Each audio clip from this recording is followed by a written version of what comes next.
tarde. Gostaria de felicitar esta iniciativa da Iberjur e de agradecer a possibilidade de participar no primeiro Seminário Italo-Brasileiro PADO 2021. A centralidade do trabalho nas relações sociais dos indivíduos exige respostas, sobretudo em tempo de crise, que permitam a salvaguarda dos direitos fundamentais. O tema desta apresentação é a deficiência e doença, uma distinção relevante para efeitos de proteção laboral e pretende justamente refletir sobre a delimitação do conceito de deficiência e doença e sobre a sua importância como forma de garantir proteção laboral. A proibição da discriminação e a proteção laboral dos trabalhadores com deficiência decorre de instrumentos jurídicos ratificados pelo Estado português, nomeadamente a Convenção das Nações Unidas sobre os Direitos das Pessoas com Deficiência, e tem expressão constitucional no direito fundamental das pessoas com deficiência e no direito ao trabalho. O artigo 18º da Constituição da República Portuguesa introduziu a eficácia horizontal e direta dos direitos fundamentais nas relações entre privados, em especial no contrato de trabalho. A proteção laboral destes trabalhadores pode, em concreto, contrapor o direito constitucional ao trabalho e à segurança no emprego à livre iniciativa económica na dimensão da liberdade da entidade empregadora contratar ou não contratar. Não obstante, para além da necessária obediência ao princípio da concordância prática face a direitos fundamentais em confronto, bem como ao princípio da proporcionalidade, deve obedecer também ao princípio da igualdade, previsto no artigo 13º da Constituição, e funcionando como uma válvula de segurança na tutela dos direitos. A proteção laboral às pessoas com deficiência tem lugar em 3 momentos essenciais da relação contratual: no acesso ao trabalho, através de medidas de discriminação positiva, no desempenho da atividade, garantindo-se a adaptação ao posto de trabalho, formação adequada, especial proteção na parentalidade, mudanças no regime de faltas e licenças, dispensa de modalidades de flexibilização do tempo de trabalho. E também na cessação de contrato por via de restrições ao recurso abusivo ao despedimento por inadaptação, ao despedimento com justa causa e à caducidade do trabalho por impossibilidade superveniente e definitiva do trabalhador prestar trabalho. O Código de Trabalho prevê um conjunto de normas de discriminação positiva dos trabalhadores com deficiência ou doença crónica, consubstanciadas em medidas de ação positiva, na dispensa de algumas formas de organização do tempo de trabalho e de prestação de trabalho suplementar. O conceito de deficiência adotado pela Convenção dos Direitos das Pessoas com Deficiência remete para uma ideia de incapacidade. De acordo com o artigo 1º, as pessoas com deficiência incluem aqueles que têm capacidades duradouras, físicas, mentais, intelectuais ou sensoriais, que a interação com várias barreiras podem impedir a sua plena e efetiva participação na sociedade em condições de igualdade com os outros. Na Estratégia Europeia para a Deficiência pós-2020, salienta-se a necessidade de quadros centrados nas pessoas com doenças crónicas e pede-se à Comissão acesso garantido das pessoas com deficiência ao emprego e à formação profissional, garantindo, por um lado, adaptações razoáveis no local de trabalho e, por outro, que as pessoas com deficiência recebem uma remuneração equivalente à dos trabalhadores sem deficiência, prevenindo a possibilidade de outras formas de discriminação. O conceito de deficiência tem sofrido mutações e assume diferentes contornos consoante os modelos teóricos que adotarmos. O modelo biomédico centra-se nas incapacidades do indivíduo e procura superá-los através da medicina e da adaptação à sociedade. O modelo social distingue a noção de deficiência e de incapacidade, e o modelo relacional ou biopsicossocial considera que a deficiência não provém apenas do parecer social, mas também tem implicações na vida psicológica e emocional das pessoas.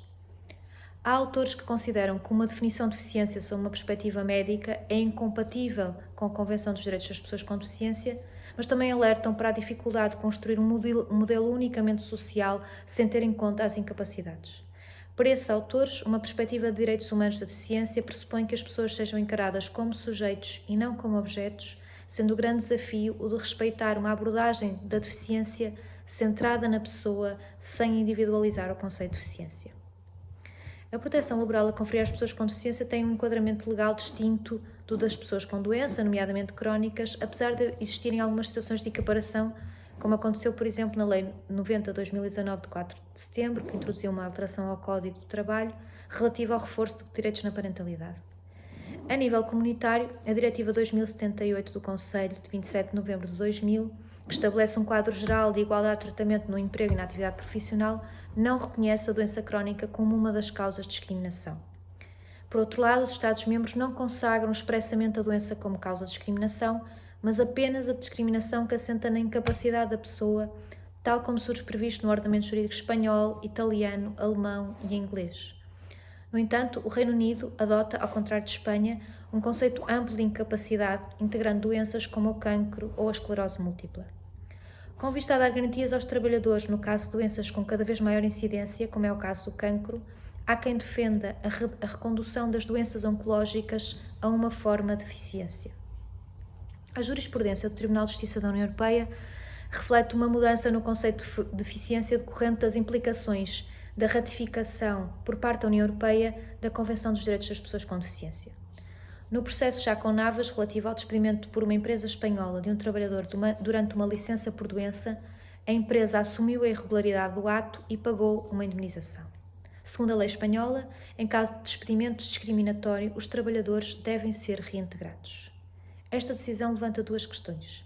Em primeiro lugar, se nos termos do artigo 1º da Diretiva 2078, a trabalhadora despedida apenas devido à sua doença é abrangida pelo seu âmbito de proteção, e em segundo lugar, assumindo que a resposta à primeira pergunta é negativa, se é possível considerar a doença como uma característica adicional àquelas em que a Diretiva proíbe a discriminação.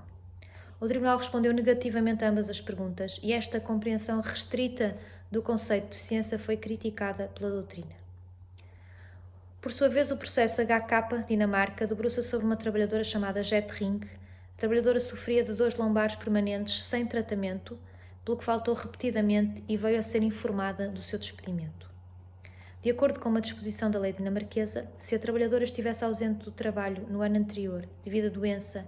e sem perda de salário durante pelo menos 120 dias, o empregador podia informá-la da cessação do seu contrato. Este período é mais curto do que o período prescrito por lei para a maioria dos trabalhadores. Após o despedimento, Jet Ring foi contratada por outra entidade, onde começou a trabalhar a tempo parcial, 20 horas por semana, com uma cadeira de altura ajustável. Segundo o Tribunal de Justiça da União Europeia, nos termos da Diretiva 2078, se uma doença curável ou incurável implicar uma limitação resultante da lesão física ou mental, cuja interação com diferentes barreiras pode impedir a participação plena e ativa da pessoa em causa na vida profissional, isto pode ser interpretado como uma deficiência. No caso Coleman, foi considerado existir discriminação no caso de assédio de um empregado cujo filho tinha deficiência.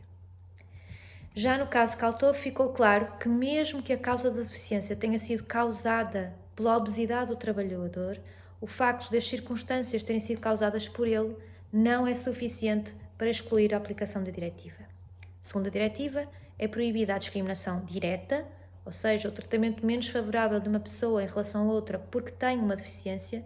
mas também indireta, que resulta de uma disposição, critério ou prática que, mesmo que pareça neutra, é suscetível de causar desvantagens a pessoas com deficiência em comparação com outras pessoas. A adoção de medidas razoáveis para adaptar as condições de trabalho às características da pessoa com deficiência está relacionada com esta ideia de discriminação indireta. Em suma, os conceitos de deficiência e doenças não estão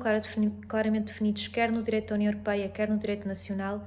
e a ausência da previsão legal específica para situações de discriminação com base na doença e na idade, o envelhecimento tem uma ligação com o aparecimento de doenças e com formas de cessação do contrato, como o despedimento por inadaptação ou caducidade, traduz em situações de desproteção laboral. Assim, é importante a definição dos conceitos de doença e deficiência, determinando o âmbito de proteção conferido às doenças crónicas, a densificação do conceito de adaptação razoável e a imposição da verificação da existência de outros postos de trabalho compatíveis para esse trabalhador. Numa perspectiva de direitos humanos, a doença crónica, em determinadas circunstâncias que a lei deve definir de forma clara, deve merecer um tratamento equiparado à deficiência.